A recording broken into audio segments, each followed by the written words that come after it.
part of the Press Play Podcast Network.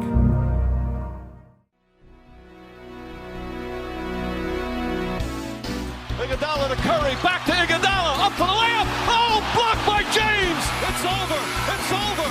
Cleveland is a city of champions once again. The Cavaliers are NBA champions. That sound means it's time for Cavs of the Break NBA podcast, part of the Press Play Podcast Network. I'm your host, Chase Smith, and with me, he's the NBA writer for hoopswire.com. He's our Cavs insider, national NBA writer, Sam Amico. Sam, it is nice to talk to you, my man. How you doing? I'm doing well. I've enjoyed some summer break and just ready, almost ready for the season again. Yes, Sam, we are joined by two other legends. We're one starter short of a starting five. Jeremy couldn't make it tonight, but joining us, he's a co-host of Caps on the Break. He hosts one of the co-hosts of Sable Brothers on the Baseline. He is one of the sports anchors at Fox 8. Ladies and gentlemen, John Sable. John, what's up, man? Chase, how's it going, buddy? Good to be on here talking hoops with you, Taylor, and Sam. Oh yeah, a little spoiler alert there. And our other legend joining us, he's the host of the Full 40 College Basketball Podcast right here on the Press Play Podcast Network. He's our college basketball expert. He's currently in Vegas at the Summer League games, and he's taking time out of the Strip to talk to us. Taylor Vanderbilt. Taylor, what's up, man? How you doing? Nothing much. Glad to be here. I love talking basketball. So, I'm watching basketball every day. So why not talk about it? We are missing Jeremy on the starting five, and shouts to Zach for checking this podcast out. Appreciate you, Zach. So, hey, here, we're going to talk about a couple things here. I want to hit on the Cavs draft recap because we haven't touched on the draft. And then I want to touch on free agency. The Cavs made just a few moves that I think have some impact moving forward, and then just touch on Summer League, give Taylor some time to talk, and maybe we touch on Summer League a little bit early. Maybe Taylor's with us in the first half of the show before the break. Well, hey, but let's talk about the draft because I personally love what the Cavs did in the draft last month. The Cavs, Sam, you want to kind of just fill us in on what the Cavs did? I love who they drafted. I absolutely love who they got. Sam, what do the Cavs do here at 14? Well, obviously, he's a player who is, a four-year college player, which in the NBA draft anymore is kind of a rarity. But with the Cavs wanting to make a playoff push, going with an older guy, 6'5", who can shoot. I've heard some comparisons to a young Danny Green. If you remember when Danny Green was with the Spurs, he was a pretty good player. And if you can get that kind of guy on a team that already has people like Darius Garland and Jared Allen and Evan Mobley and Markkanen, those young guys, and can develop around that core. I thought it was a real nice pick. There are a lot of people throughout the league that I've talked to who really like the pick. A lot of people kind of thought he might go sooner. And of course, as I just said, the one thing that kind of hurt him was that he's an older player, so a lot of people say, well, if that's the case, he's 22 years old, maybe he's already hit his upside, which or his ceiling, which is really not true. We've seen throughout history that's not always the case. So, theoretically, you got somebody who can help you take that next step, and he can help you immediately, and he presumably fills a need, and that's perimeter shooting. So consistent perimeter shooting. At 14, the Cavs drafted national champion from Kansas Jayhawks, Ochai Agbaji, 6'5", swingman, as Sam was saying, 3-and-D wing, 215 strong frame, can guard multiple positions, giving him the versatility to guard a lot of positions here, John. And very smart, high basketball IQ. He attended the 2021 Combine, but returned to Kansas, won a national championship. John, before we turn to Taylor's expertise here about what we got here, what are your takeaways on the Cavs draft? First round. Yeah, I really liked it. I was, and if we look back at our last episode, we gave our predictions of where we thought they could go. I don't think any of us actually picked Agbaji. Granted, at our last show was a few days before a lot of the mocks changed and a lot of intel changed as well. We had either Malachi Branham or Tari Eason, I think, Sam, you and I, and I think Jeremy as well. That being said, I liked as the draft process kept going on the last few days and reading mocks and talking with Sam and, reading Hoops Wire and, going and just doing our own research after our show, you saw how a lot of the boards changed. And so I thought it was, to me, I narrowed it down. I took Tari Eason off my list and I got down to Malachi Branham and Ochai Agbaji. I think long-term, I think Malachi Branham may have a higher ceiling long-term, but to Sam's point and what the Cavs like, they like Agbaji's plug and play now, being an older player, mature, physically mature, game more so, and not really a project as maybe Branham could be. So he's a guy that is a proven winner. He can shoot. He's a 3-and-D guy. You just said that's what attracted them in his workout. When I talked with Kobe Altman the night of the draft, they were impressed with his workout there at the facility, about a week before the draft. And his shooting was lights out, and that's what they loved about him. I think he fits well with them. There's going to be, I think, some growing pains with any young player. Is he going to be a guy that can have immediate impact or off the bench? We'll see. But you're picking in the middle teens at that point in time. You're not going to get somebody. More than likely, you're not always going to get somebody that can make a big impact in the starting lineup. And he's not going to be that guy. He doesn't need to be that guy. He'll be the 7th or 8th guy in that rotation. And I think it's a good fit. I think in talking with the young man, I mean, he is mature beyond his years. And I think that was also a big attraction to Kobe Altman and the crew. So what I love about having Taylor with us, guys, is he's not a Cavs fan per se. He just loves college basketball. He's a Duke fan. And Taylor knows what he's talking about. So Taylor, in your objective opinion, tell us who the Cavs drafted at 14 here and how he's going to fit in with their team, my man. So I actually love the pick. I love Agbaji. Me personally, I'm not, I don't subscribe to the NBA scout thought process of older guys are, worse, because to me, like, that's kind of why I love him. He's polished. And that's kind of, I was on the fence as well. I think with Malachi Branham, I really liked him for you guys, being an Ohio guy, Ohio State, all that kind of stuff. I thought it fit. Just thought it made sense. Gives you he would have gave you great scoring, which is kind of something you lack. The Cavs are lacking in wing scoring. But I love the pick in Agbaji because he's mature. So he can come straight in, play. He can give you if you guys like a Desmond Bain type feel, he's not, obviously, I don't think he'll be, the fill it up scorer that he is, but he's a 3-and-D guy he has some lapses off ball sometimes, but pretty much he's a solid defender and he can score. He can get you buckets. So for example, Isaac Okoro to me is the guy I feel like he would be replacing a little bit because in the lineup, because he can give you that offensive threat that Isaac can't. So I love the pick at 14. Like I said, Malachi Branham was the only other guy that I was kind of throwing around in my head. But I love it. I love the pick as well. I love the pick that he's the type of player who's going to come into the team and not disrupt the locker room, right? Like he's going to know his role and accept that. I get huge, Michael Bridges from Villanova to the Suns, right? Comes from a strong program. And I know they're Bridges, I think he's a little taller, but just that kind of like proven winner, someone who the kind of player you're going to get. And I love how the Cavs released footage from their war room.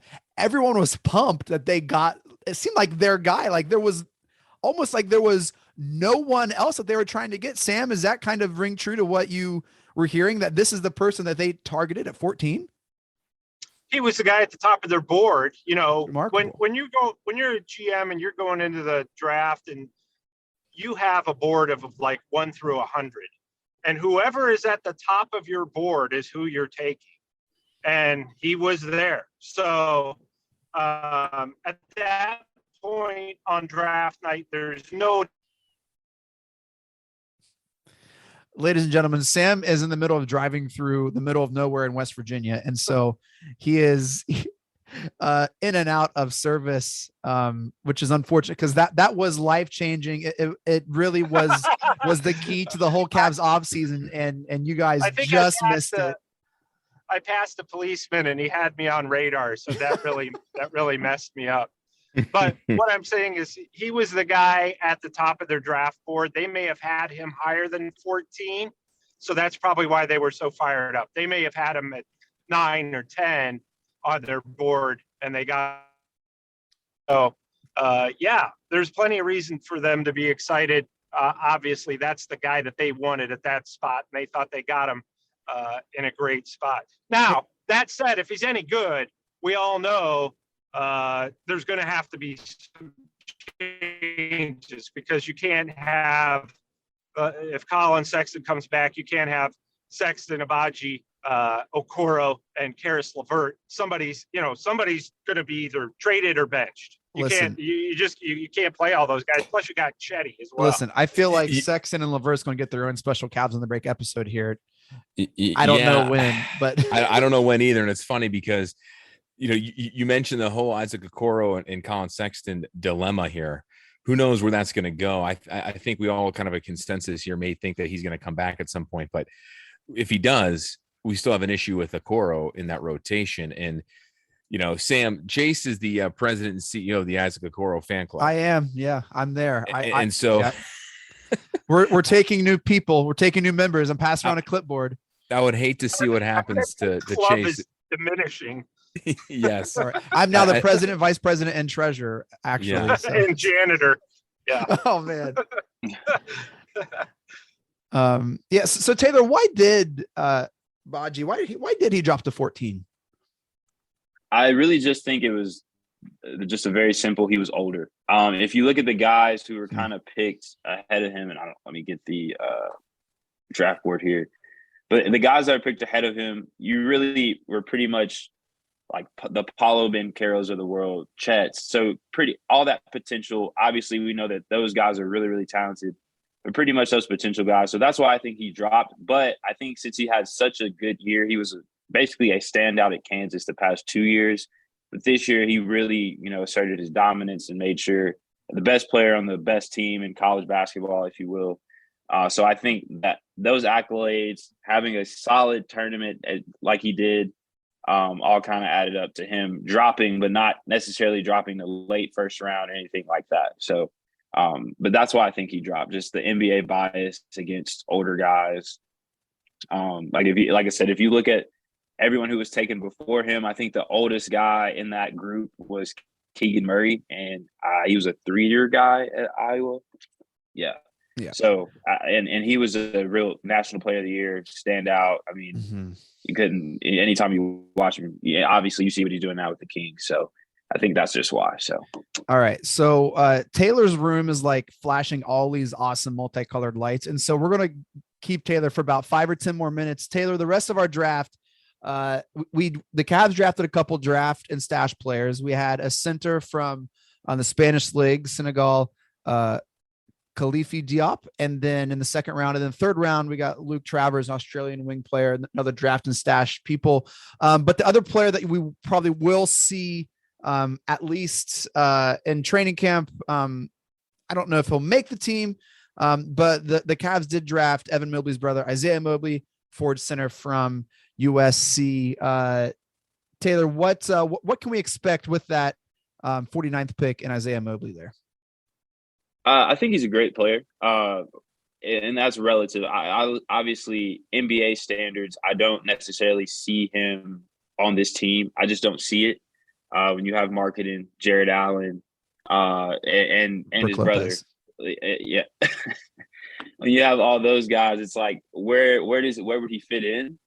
So I don't necessarily see him on this team. But what I do think about him, he's a great player at USC. I think he averaged 14 and 8 this past season.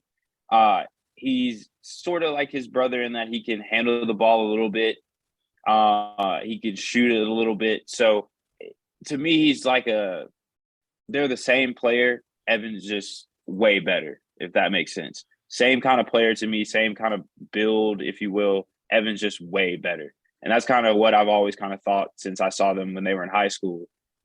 Even though they were both McDonald's All-Americans and that kind of deal. So, John, you have a brother. You host a podcast with him. Sure do do. you like this brother-to-brother pick here for the Cavs? Was it more for Evan, or what? Did they really see like a player they like in? But it sounds like they see some potential there. I mean, they're not just going to waste a pick, I think, on just to waste a pick. However, that was 49th, overall in the second round, and a lot of these second round players don't really contribute much, if at all. I mean, these are stash players that he'll be in the probably the G League there with the Cleveland Charge, and he's very raw. And Taylor brought up a good point. I mean, I don't see how he fits in this current roster. However, the only way I think that he can fit on this roster is maybe not this year, or as a potential insurance to injuries, and maybe going forward down the road as maybe a heir apparent to a Markkanen or Kevin Love if they're both gone, after next year or midseason. If the Cavs, trade Kevin Love, that will open up a roster spot.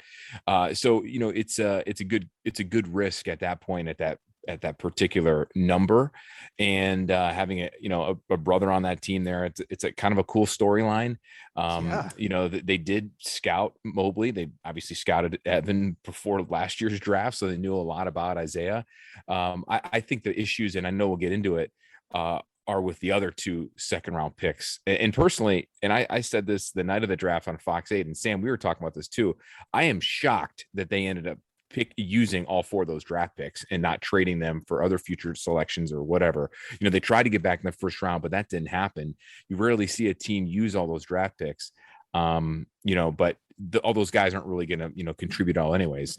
Luke Travers you'll get into here, and Khalifa Diop as well. But, I think there's other positions and other players that could have been available besides those two guys, or at least especially Diop at 39. John's a professional when he cleans up my mispronunciation names just to make sure we get it right on the pod. I feel like I appreciate the backup and support there, man. I would love a little Mobley brothers on the baseline, maybe a dual pod there, maybe in the future with Sable brothers. Maybe we could talk to our friends in the Cavs organization to get something on the books. That would be awesome. I'd love to do that. Yeah. Evan, the one thing I do like about both of the brothers, Isaiah and Evan, is they're both mature and soft-spoken guys. They're quiet, but they pretty much, they communicate with their play on the court, and we saw that with Evan last year. So Sam, one of the things that I thought about looking at this draft and what the Cavs did was it looks like the Cavs don't want to change how they play if Jarrett Allen or Mobley are out or get injured. I feel like they're acquiring pieces that they can keep the style that they like to play with the bigs and the frame of people that they have on their roster. Does that seem like it makes sense to you? Yeah, I mean, obviously you talk about a guy like obviously Love, who's coming off a really fantastic bounce back season. Fantastic. And Dean Wade had a decent year. I mean, obviously those guys aren't going to be, your core, but to your point of they play that same style as Markkanen, Wade can hit outside shots like Markkanen. So yeah, they're building a team like that so that they can protect themselves from injury. The Robin Lopez signing, I think everybody who saw Anderson Varejao will like Robin Lopez, especially when it comes to their hair. But I think also, he plays and brings that kind of energy. Robin Lopez has been a lot of places and has been a fan favorite in all those places because he always plays hard. Yeah. He's a nuisance to the opponent. And, I think that the Cavs fans will really learn to like him. So, yeah, I mean, that was a nice pickup. Obviously, they bring in Rubio back. You're jumping ahead on me, Sam. You're jumping ahead on me. We're touching on freakiness after the break here. Okay, well, if you want to talk strictly the draft, I think we've got one guy who's going to be a contributor, which is really all you want, because frankly, you've got a really young team, so it's going to be hard to kind of crack that nucleus. All right, so really quick here, Sam, draft grade, what you got? for the Cavs? Oh, I really liked the pick. I really did. I was a fan. So I mean, at number 14, when you factor in everything, they drafted a guy who theoretically is going to be able to help you right away, whether that's as an eighth or ninth man. Those positions are important. So, yep. And they got him at number 14. So I would give them an A. I really would, because I just think you really had that one pick that you kind of had to hit. I feel like, on paper, they hit that pick. John, what you got? Draft grade for the Cavs 2022. Completely agree with Sam. Got to give him an A. Abaji it's the safe pick. It's the right pick.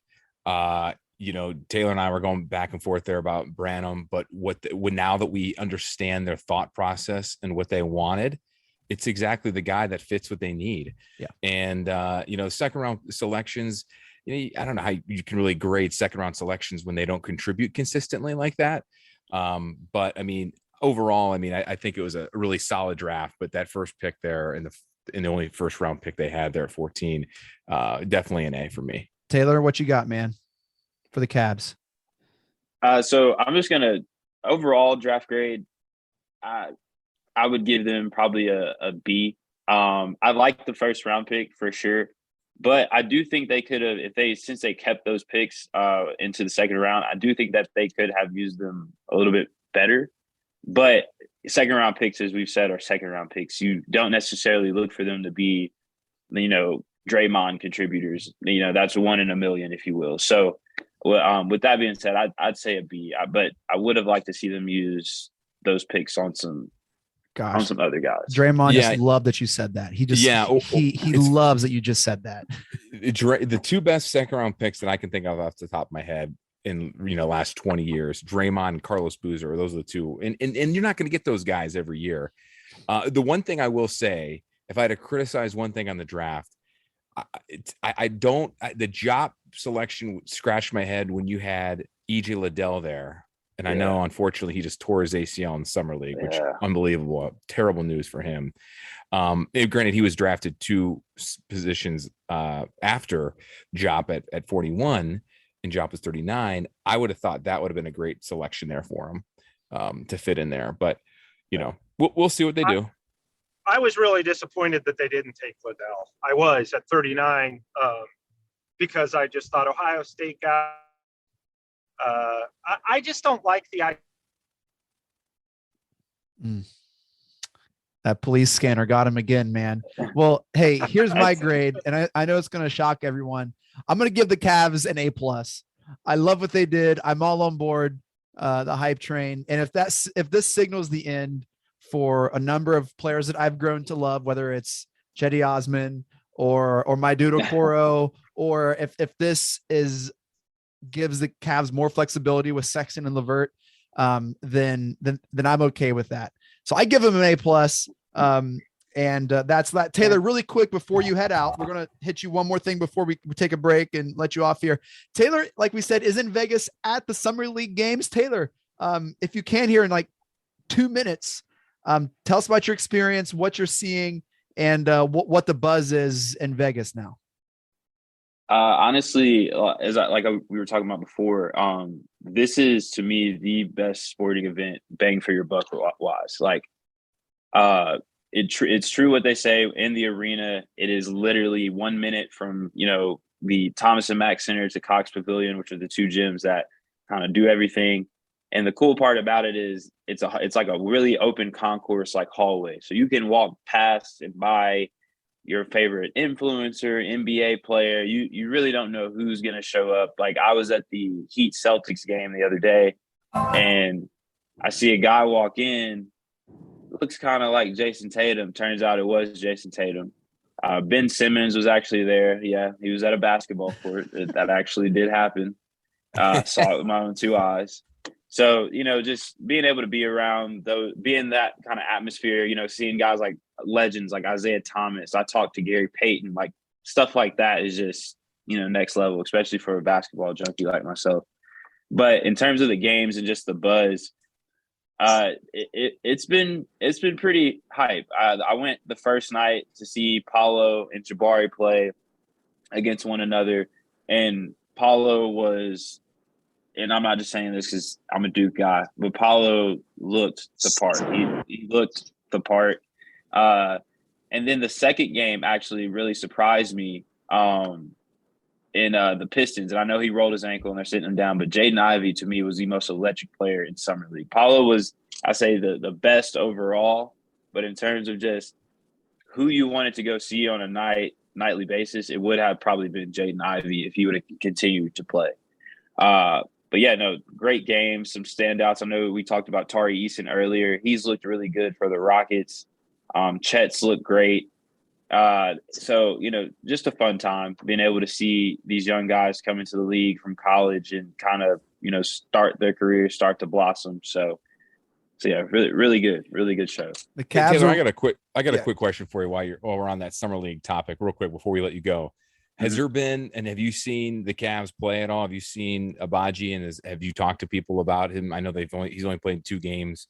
The Cavs only had played 2 games so far. Yeah. He had 16 points in one game, 8 in the other. Didn't have a good shooting night in one of them. I'm just curious to see if you had a pulse on that side of things there. So haven't talked to anybody about him, but I was able to catch a little bit of their game. Him and RJ Nembhard obviously stood out in their games, but like I said, I caught a little bit of it, but not enough to make like a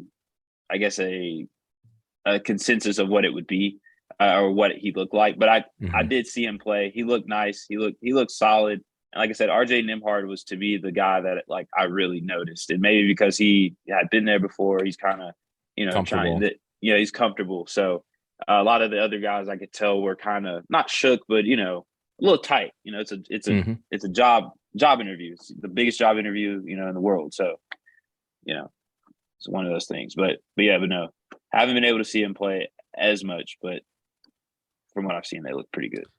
The Cavs are 1-1. They played Wednesday today for listening to us probably today against the Hornets, Thursday against the young up-and-coming Pistons that Taylor was just raving about. Taylor, thank you so much, man. Enjoy your time in Vegas. Safe travels, and looking forward to hear what you got next on the Cavs on the break here. Thanks. No problem. Glad to be here. And John, actually, Draymond, we know we were talking about second-round picks. I know it made him feel good, but he's not the best second-round pick probably in the last 10 years. Jokic, the MVP, was actually a second-round pick. You always forget about that.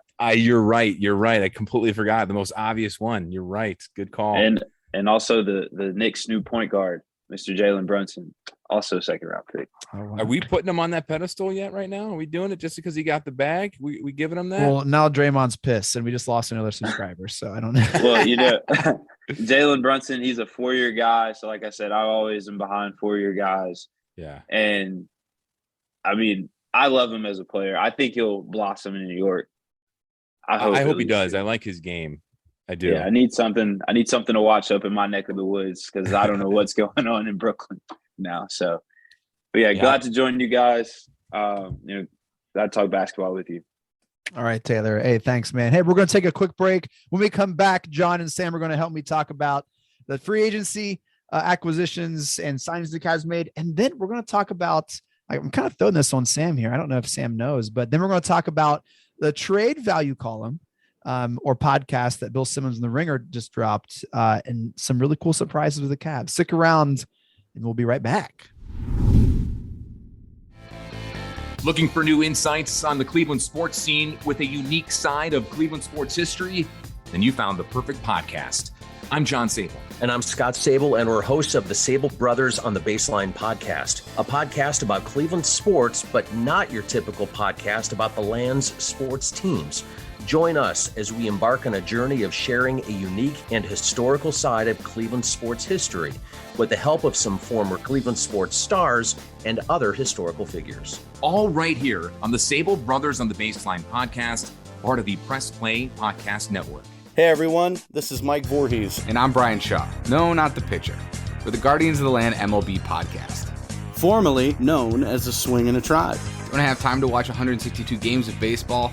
We have you covered with recaps, stats, and analysis throughout the MLB season.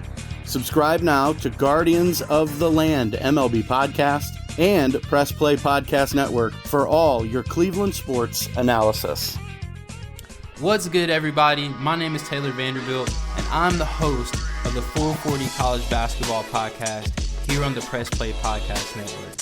On the 440, we talk about literally everything college basketball related. It could be women's, it could be men's, it could be recruiting, it could be the tournament. It does not matter. We cover it all. So check it out. Again, it's the 440 College Basketball Podcast here on the Press Play Podcast Network. The R&R podcast going to be rocking and rolling with you because football season is underway. College, Ohio State, the Power Fives, the MAC, the Browns. Michael Regai, are you ready to rock and roll with some football? Kenny, I've been ready. This is our time of year. This is what R&R is all about. We're going to be with you every week. Kenny just said it, Browns, NFL, Ohio State centric. So you got to stay with us all fall and winter long here on R&R. That's right. The Regai and Rhoda podcast coming to you here on the Press Play Podcast Network. Subscribe now and don't miss a show. For the Dennis Maniloff Show, I'll tap into my 40-plus years of following Cleveland sports and 30-plus years of writing and talking about them, so as to bring you informed opinions and analysis of your favorite players and teams. I also will monitor the national sports scene and, when warranted, step out of the toy department and into the real world. And I'll always be on the lookout for special guests. By all means, join us.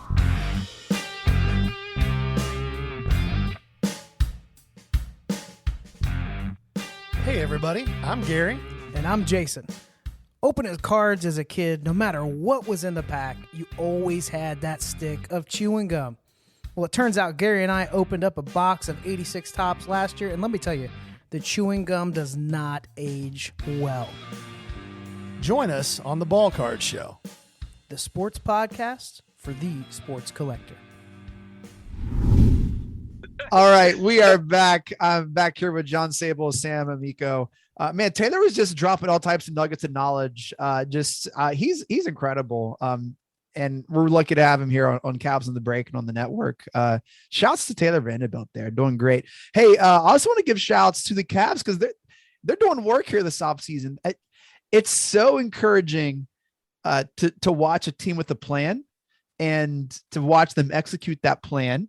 In regards to free agency, the Cavs have re-signed Darius Garland to the max rookie extension. Man got his bag. We've signed Ricky Rubio to 3-year, $18.4 million. Ricky's everyone was excited about that re-signing, and I think people saw that one coming. Maybe we can touch on that. Robin Lopez, 14-year NBA vet, was with the Magic last year. And then Raul Neto, I'm sure John will correct me on that pronunciation as well. Probably just for roster and other things. But the Cavs have a plan, John, and they are executing that plan. And it all starts with securing Allen and Garland. And now we got Mobley for the next 4 years until we re-sign it. And it is just, we're set, John. We are set. The core is there, and I think it's Raul Neto. Neto, there we go. See, I believe you had it. Sam, is that correct? I just need to know how to spell it, but yes, I believe that's correct. and I'll tell you what. Go ahead, John, but very underrated signing, in my opinion, that guy. So it's funny. I had forgotten about him. I'll be honest. I forgot about him when that came down. I'm like, who? And then I'm like, oh my gosh, I forgot about the player, because I remember when he was playing with Washington and watching some of his game tape. He is a sneaky good guard. Handles the ball fairly well, can distribute well. I mean, I thought that was agree with you on that one, Sam. Very under the radar move. It gives them depth, is what it gives them. And you mentioned Chase, the Garland max. You know, everything that the Cavs wanted to do this offseason, they've done, with the exception of the Colin Sexton situation, which is still in flux. And, you know, we don't know when that's going to be resolved, but, you know, at some point it will. But, and, you know, I don't think any of us are shocked he hasn't gotten an offer sheet yet from any team. And if we're being honest, too, you rarely get players. Sam, you've been covering the NBA forever. You don't get many offer sheets signed for restricted free agents in the league. Maybe one a year, maybe.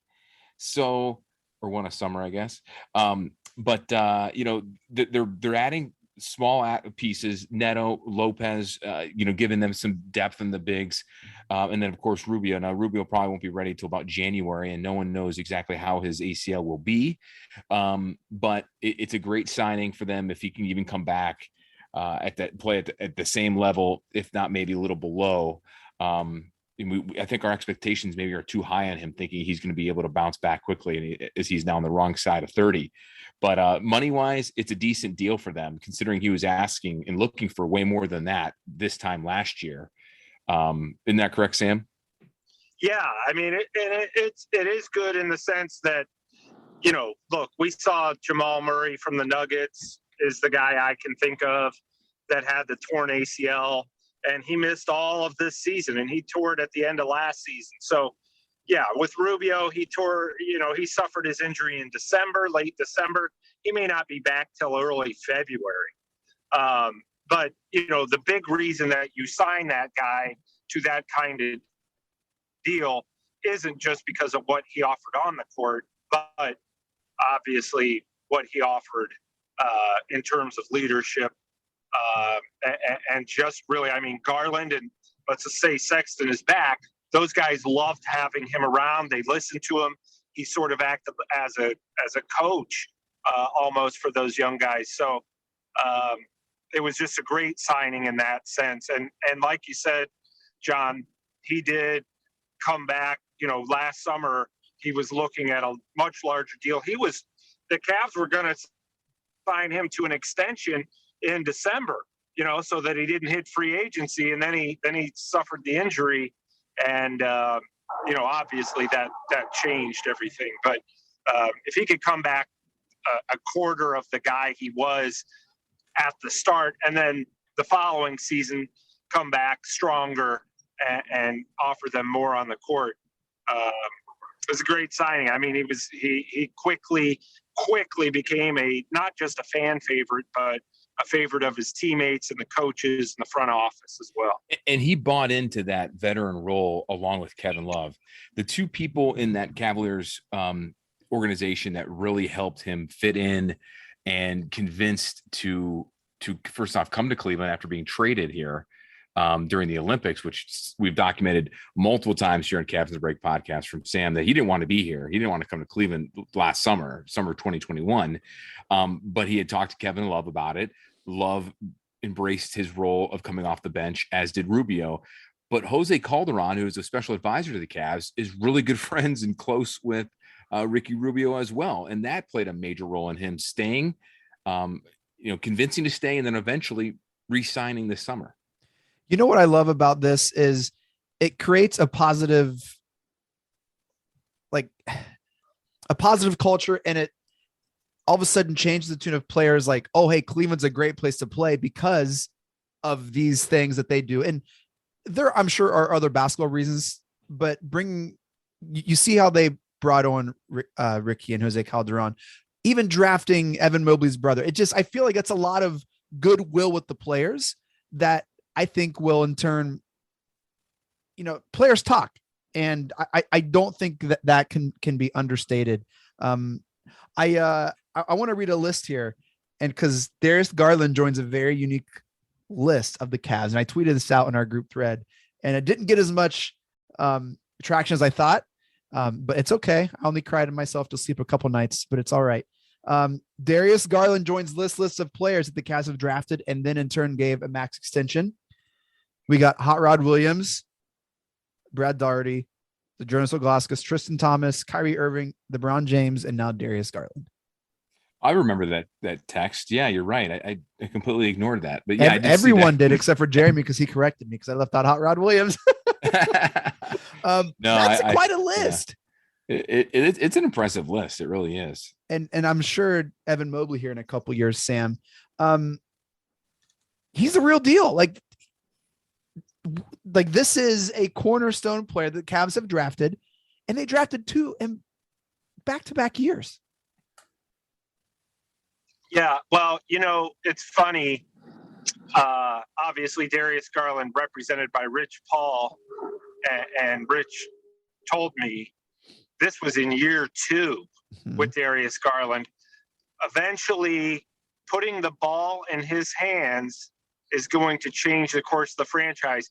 And I admittedly kind of said, okay, well, I'm waiting to see that. And last year we saw it. You know, I mean, it really did. It changed their trajectory with him kind of having that breakout year, taking a step forward. I just think, and he's not as dynamic, obviously, as a Kyrie Irving. He's not going to change the course of your franchise in the same way that LeBron James is. But as you know, we've seen so often that you have to have a great point guard to go places. And he kind of really, you know, he's on his way to greatness. And the Cavs are banking on it. Right. And if he builds off last season, which everybody expects him to do, you know, and that's why I think, you know, not to get off topic, but that's why I think you kind of got to give Okoro this year too, because look at Garland after year 2. They were kind of like, what's he going to be? You know, and I think we're asking that about Okoro after year 2. So Sam, do you want to join my club? I talk to me again in like December and I may come in as the new janitor, but I do think that Garland really showed that Rich Paul last year was correct. Putting the ball in his hands, and they figured out what to do with him in Sexton's absence and figured out, okay, this is Darius Garland now. Now, how do we fit Colin Sexton back into that? That's going to be kind of their, I don't want to say challenge, but something they got to figure out this season. And assuming Sexton is back, they've got to figure that out. How do you make these guys work? Because when Colin left, he was the face of the franchise. Not through any fault of his own. He's coming back, and guess what? Darius Garland is the face of the franchise. So, and credit to Darius and the Cavs for just sticking with it. Well, it's funny. This time last year, us three, we were talking about the Cavaliers and projecting what that season would be like. We all thought the Cavs were going to have a horrible year, everyone else did, but we also projected and predicted that Colin Sexton would likely be moved at the deadline because it wouldn't work out with Darius Garland. And thankfully, we all three of us were wrong, because they obviously were a game away from making the playoffs. Sexton didn't get traded because he got hurt, but in the limited 11 games he played before he got that knee injury, it started to work. He adapted and embraced that role. And we got a little glimpse of it, 11 games. Now we need to see it. We need to see him healthy. And now we need to see it for at least, you know, half a season to really determine what's going to go forward in terms of the long term. You know, if the Cavs bring him back, they're not going to, I mean, we could debate and kind of, you know, throw hypotheticals out there, what his contract is going to be. But I mean, what do we think? 2-year, 3-year deal? Probably. Are they going to give him a 1-year deal, Sam? I mean, it's probably going to be a 2-year, 3-year situation with an option. Regardless, they need to see it play out more going forward. Yeah, for sure. And I will say this. I've never been as impressed with Colin Sexton as I was in those 11 games last year because of what you just said, John. He took a step back in shot attempts for the good of the team. And because the Cavs were saying, look, we have Mobley now. We have Garland ready to break out. We have Jared Allen. We don't need you to score 24 and a half points a game anymore. You know, and he scored 16. And guess what? He did it within the flow of the offense. I have never been so impressed with the guy because it just showed me, you know what? He's not just a guy who's just going out there to get buckets. He wants to win, and he wanted to play, and he plays the right way. He always plays hard. There's never been any doubt about that. But I think that was a great sign. Frankly, it may come to the point where he just takes the qualifying offer, plays for, you know, $8 million or whatever it is this year, and then becomes an unrestricted free agent.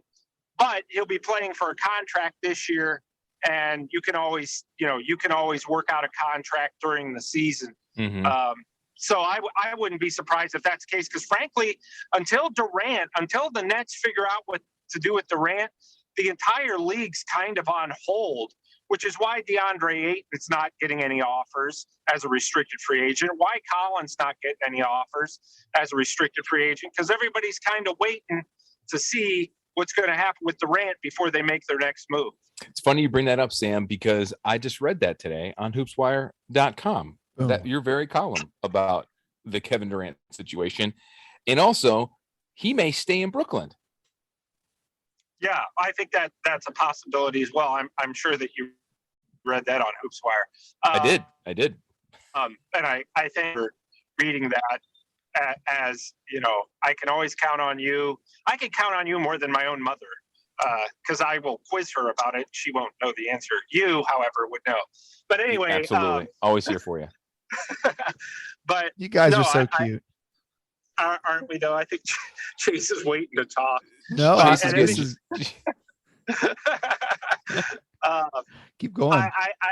I do think that, that's the philosophy around Las Vegas right now, is that all the GMs and all the executives are there, and the Nets are actively looking for Durant takers, and they want a huge haul in return. And right now that's just not out there. So the possibility exists that, yeah, look, Kevin, you're going to be, what is he? He's going to be 34 in September.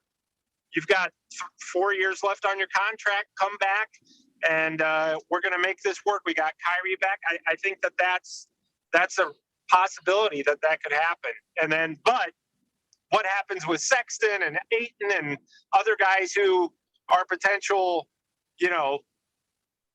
on the trade block, they're not going to be moved until people figure out what's going on with Durant. Yeah. Well, we know what's going on with the Cavs. We have one of the best young cores in the league, and Bill Simmons of The Ringer doesn't really write a trade value column anymore, but he just released an episode talking about the trade value of players in the league. It's not necessarily ranking the best players, but which players have the most trade value based off of age, skill, upside, ceiling, accolades, and the like. And what the Cavs have 3 players in the top 64 of his list. Starting with the bottom to the top, we have Jarrett Allen, who comes in at number 61, around the same group as Draymond Green previously mentioned, OG Anunoby, DeAndre Ayton, Fred VanVleet, DeMar DeRozan, and Domantas Sabonis. Just recognizing his ability and skill, and it's like seeing that someone else who has been pretty vocal about his disdain for the Cavs, and a pretty respected NBA opinion in the league, say, hey, the third option on the Cavs is a pretty awesome player. As exciting. But here's what really gets fun, because Darius Garland comes in at number 30 above the names such as CP3, Damian Lillard, LeBron James, Donovan Mitchell, and LaMelo Ball. He's at number 30, listed better than all those players. And then the prime jewel of all of this is Evan Mobley comes in at number 9. The 9th highest trade value in the league. Evan Mobley, his group, I'm going to read you what this group is called. Untouchables, as in absolutely never trading. He is in a group with Anthony Edwards, Jason Tatum, Joel Embiid, and Ja Morant. There we find our beloved Evan Mobley, above players such as Kevin Durant at 10, Devin Booker at 11, LeBron at 12, Butler at 13, PG-13 at 14, Trae Young at 17. Evan Mobley's above all those. He says he has a higher trade value than all of those players. Number 9. In the top group, we have Giannis 1, Luka 2, Jokic at 3, and Steph Curry at 4. Those are the completely and utterly untouchable. So anyway, you can find all that stuff. The Cavs, and I bring that up to say this, it's so easy for me to get carried away in my love of basketball and excitement about what the Cavs are doing, and just think that we're going to win 70 plus games. Like, it's easy for me to think that, and I get carried away because I'm a fan and I love it. And to see that the excitement I'm feeling and what I'm witnessing is valid, and maybe not obviously 70 wins, but just to see that we're going to be a threat and that we are on the right track, and we do have like players that people are taking notice of around the league. That's super exciting. And if you're Kobe Altman or Mike Gansey or Coach Biggerstaff, you've got to be just super pumped that the dominoes have fallen in this specific way, Sam. Yeah, I mean, and really, Chase, if you look at, as John said earlier, what we all kind of were thinking about the Cavs at this time last year, like, I think we were all pretty much, at least I know I was, and I think I could speak for you guys. What are they doing? They just drafted another 7-footer. They traded for Markkanen.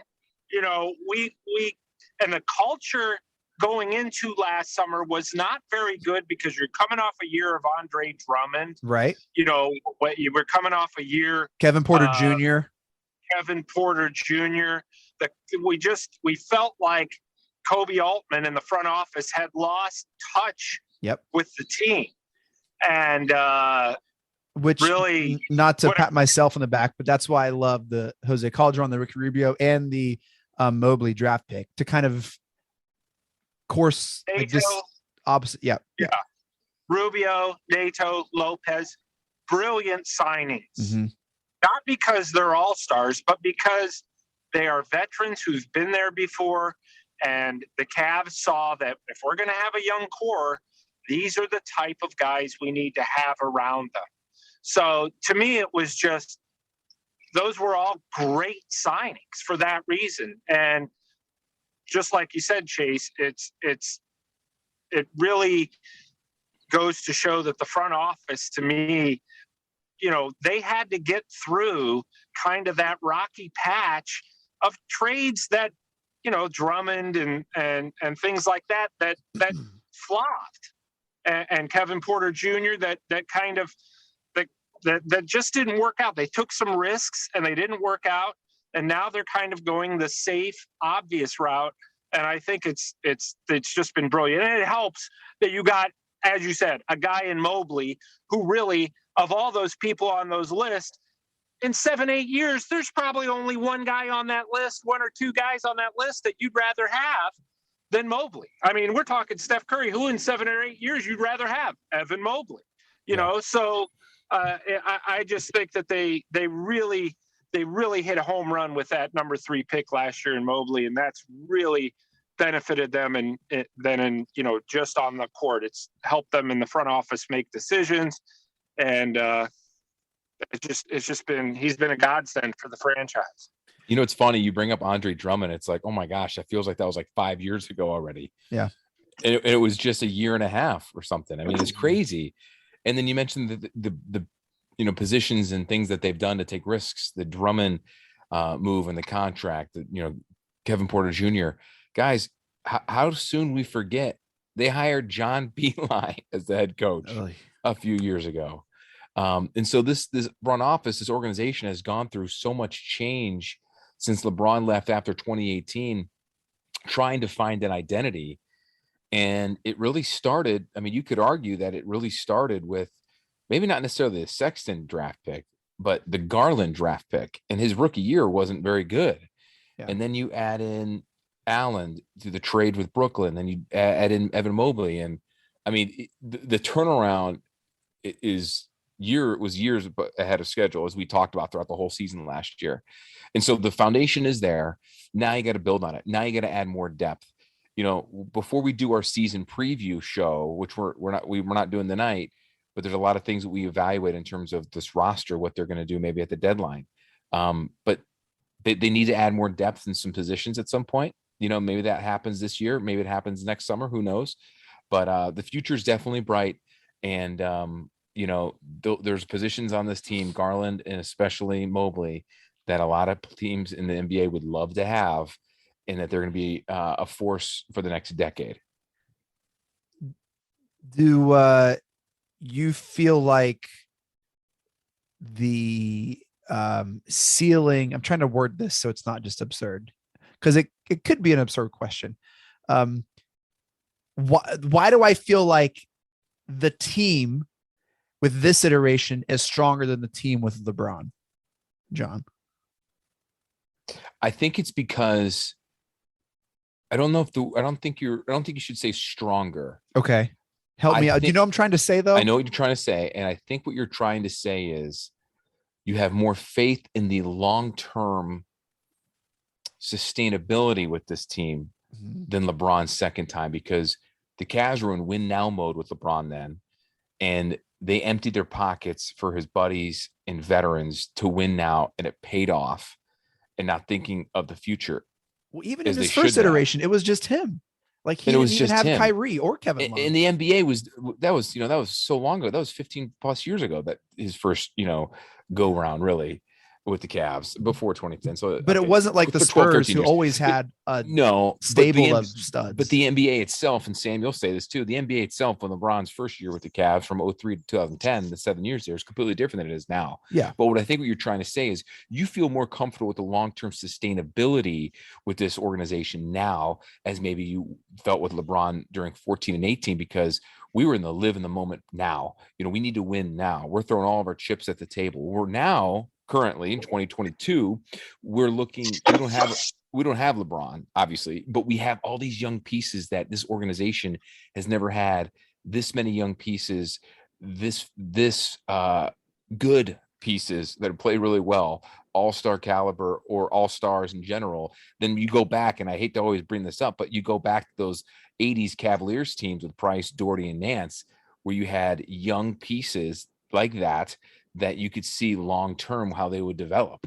And those guys did, but that's the first time that we've ever had more than just one guy named LeBron James on this team that has sustainable power going forward long-term. I think that's what you're trying to say, Chase. And that, folks, is why John Sable is a sports at Fox 8. Because that was exactly it, Sam. Am I the only one that feels that way? Well, no, I mean, I think, look, when you have LeBron James on the team, it's championship or bust, right? Yeah. That's it. You don't win a championship, you may as well finish last when LeBron James is on the team. The Ricky Bobby syndrome. It's just the Ricky Bobby conundrum right there. Yeah, if you ain't first, you're last. Right. It really is. And is LeBron James Ricky Bobby? I've never seen him in the same place, I'm going to say. I don't know. Well, now you look at the team that just won the title, right? How were they built? They weren't built with a LeBron James. They weren't built with a huge splashy pick. Steph Curry, pick number 7. Klay Thompson, 11. Draymond Green, pick number 35. Well, and Sam, to be honest, the Celtics were built through the draft as well aside from some acquisitions. Milwaukee Bucks. Yep. Milwaukee Bucks, Giannis Antetokounmpo, number 15. The year before that, it was the Toronto Raptors. Middleton. Kawhi Leonard, pick number 15. Yeah. So, this is kind of the way the NBA is going. The super team, look at what's happened to them. Kevin Durant, once traded. Kyrie Irving, bunch of drama. The Lakers of Anthony Davis, LeBron James, Russell Westbrook can't even make the play-in tournament. Okay? Well, they won a championship in the bubble, so. But before they got Westbrook. Oh yeah. Now they can't even make the play-in tournament.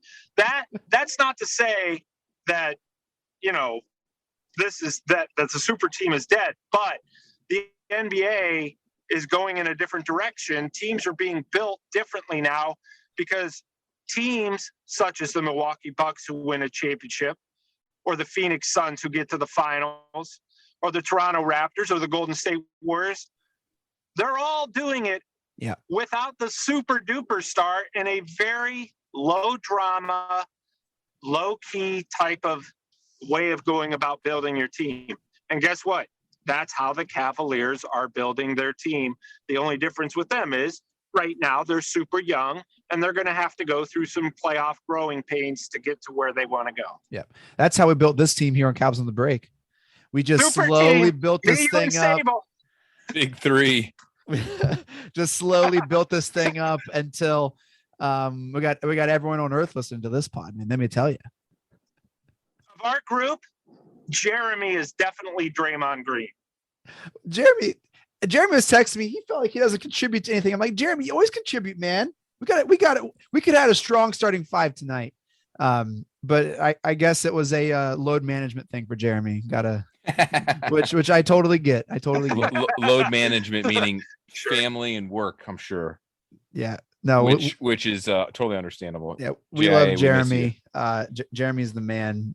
But yeah, I could talk basketball all day with you guys. Unfortunately, that is all that we have time for right now. That does it for Cavs on the Break NBA podcast. Thank you all so much for downloading and listening. Shouts to the Press Play Podcast Network for making this possible. Make sure to follow us on Twitter at Cavs on the Break. We always follow back every single time.